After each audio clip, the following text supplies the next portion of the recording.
Hey guys, it's Jarek the Gaming Dragon. Going to be showing you some Half-Life 1 gameplay here. This is a game that I will regard as the best game of all time. Every single time I talk about a game, this is, to me, the best shooter of all time. Now, by today's standards, God no, the graphics are absolutely horrible. But you gotta realize this game came out in 1998. And when the time it came out, I remember the time this came out, and my goodness, these graphics were absolutely mind-blowing at the time, and it just killed your computer. This is basically 1998's equivalent of Crysis. That's what it's like.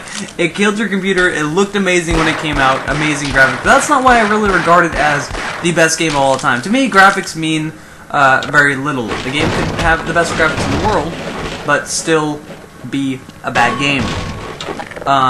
That's why I still say Crysis is a good game, but it's not the best. Overall, it's a pretty good game, though. But Half-Life 1, it had amazing gameplay. The maps and everything were so complex. Like, whatever happened to shooters? Half-Life 1 really revolutionized first-person shooters. That's all you can say about it. Right here, I started to walk out, and then I noticed that crowbar there. That's why I walked back in and kind of looked at it. It's the crowbar! And then I kind of tweaked a little bit, and then left the room again. But, yeah, as I was saying, Half-Life revolutionized shooters, and there's nothing more to say about that. No other game had the impact on shooters as Half-Life did. And for a while, all shooters had the very complex maps, just huge, sprawling maps, multiple different levels. Yet, I could still understand Half-Life's layout pretty easily, whereas in other ones I usually couldn't. But nowadays, I don't know, it's like they're not even trying anymore. They're just making hallway of invisible walls, next loading point, hallway of invisible walls, and I don't know what happened to shooters. It just became unoriginal now. They spammed up the network. Those guys totally got splattered. But yeah, I don't know what happened to shooters. They totally became unoriginal and spammed everything off. I jumped off of it there because if you stay on it, it literally flings you into that acid pit. And yeah, it's pretty much death, or at least hurt you badly. Yeah, I still regard this as my favorite shooter of all time. I do regard this as better than Half-Life 2 because Half-Life 2 was nowhere near as long. This game is easily 50 hours long. It's a long game, longest shooter I've played. Longest shooter, period, really, when it comes to first-person shooters. It's a long game. And the gameplay is so fun. Like I said, this was totally different for the time. When this came out, this revolutionized everything. And the funny thing is, this is better gameplay than most of the games that come out today. I mean, by a lot. So there's nothing more to say about that.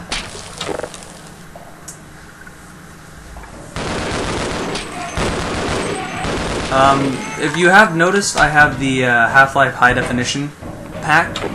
This isn't Half-Life Source. This is just Half-Life High Definition. That's why I have that M16 and why I don't have the MP5. Personally, this bugs me. I would rather have the MP5 because it's basically just a skin of an M16, and it makes no sense to me because the M16 uses the same rounds as, well, which is now the M9. It was originally a Glock. But yeah, the 9mm, uses the same round somehow. So apparently you have a 9mm AR-15, which makes no sense because it looks like a 223.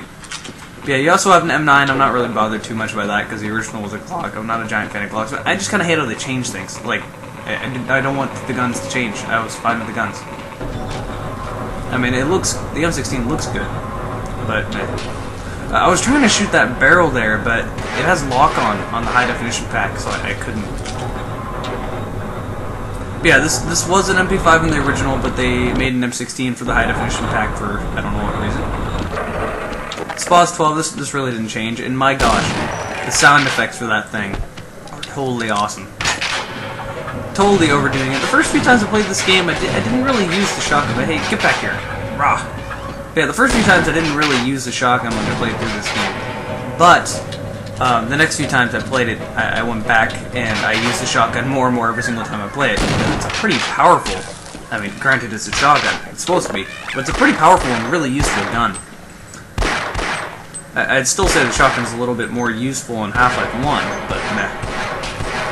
The other thing that bugs me about having an M16 instead of an MP5, because like I said, they're skins, So you'd think M16, accurate gun, right? Well, no, it's a skin of the MP5, which was just a bullet hose that just sprayed everywhere. Not too accurate.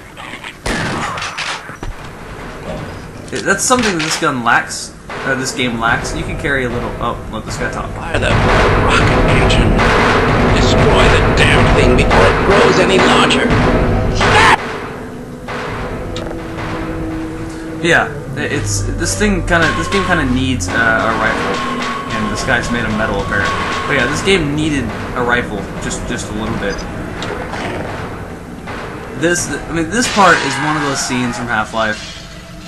This is the Half-Life moment. You were going to remember this moment. And there's so many of those moments in Half-Life, but this is probably this whole piece here. And this is the reason I selected this, is because the Peck Beast. Everybody who remembers the Peck Beast, you always will. It was a giant, sprawling puzzle, and it is the essence of Half-Life. All can be summed up by this puzzle right here. And this is what I miss in games. Games don't really do this anymore. They don't have the huge puzzles where you have to do a little bit of backtracking. Not much, but they did it right. Wanted to get rid of the barnacle. I actually did die a few times while I was recording this. I don't remember where I died. I'm not going to bother editing it out or something. But the Peck Beast kills you really fast. I told that guy to keep following me just to see him die, basically. The way the Peck Beast works is it can hear you, but it can't see you. So if you're crouching or walking by him, he'll do nothing. And you can try to sprint by, which, I mean, that'll work too. But, meh. And as you can see, as you saw earlier, you die pretty quick by getting hit with the Peck Beast thing. I just got hit there, dropped my health down to 36, and then this guy, he just got owned there.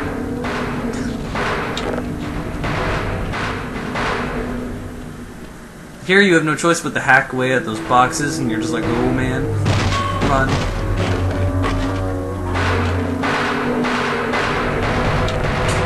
I was so trapped there, I just said fuck this and threw a grenade. There, eat a grenade. Tried to sprint for it, didn't exactly make it. Just got pecked right in the face, or the back of the face, and then spawned back at the top. So at least it saves. This game's pretty good at the auto saves. If you haven't played Half-Life, there's a few things I should say. One, where the fuck have you been? Why have you not played Half-Life? Like, the only solution besides going out and quickly playing Half-Life right now is killing yourself. Like, you just need to play Half-Life. If you are a gamer, you need to play Half-Life. Which also reminds me, I'm tired of seeing all these like people that got into shooters because they started playing Halo, since, you know, Halo was like the first actual good game on the original Xbox. Up until then it had like no good games, and that was the only good game for a long while. I don't know, I'm tired of seeing all these freaking gamers, and quotation mark gamers, saying Halo is an instant classic. First of all, Halo is not old enough to be a classic, so no, don't say that. Second of all, Halo is not the best shooter of all time, and it will never be classified as the best shooter of all time. It makes the argument of the best multiplayer game. Maybe you can argue that. They're definitely not shooter. I mean, things like Half-Life have it covered by a lot.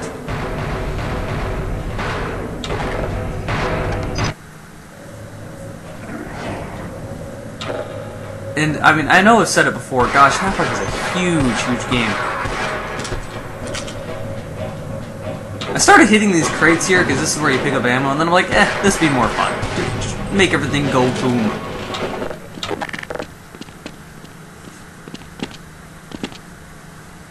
Also, something glitched there, and I just started running in place for some reason. I tried to replicate it, and I couldn't replicate the glitch, and then I just said screw it, and kept going.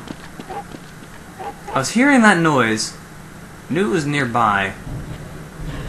I was like, oh, hey, you're clever, try to ambush me. Yeah, that's not gonna work. How about you get a shotgun to the face? Or to the head crab face.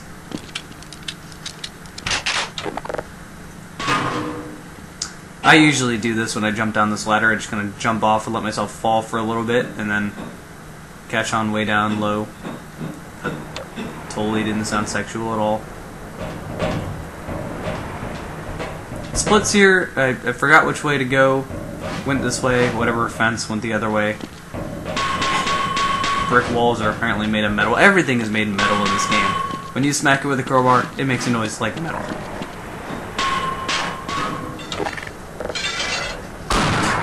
Saw that guy there. You're not gonna surprise me. Granadas. And that'd be the end of part 1. So part 2 is coming. Actually, part 2 is in an annotation. Been the whole entire game. Why don't you go ahead and check that out? Do it! Check it out now!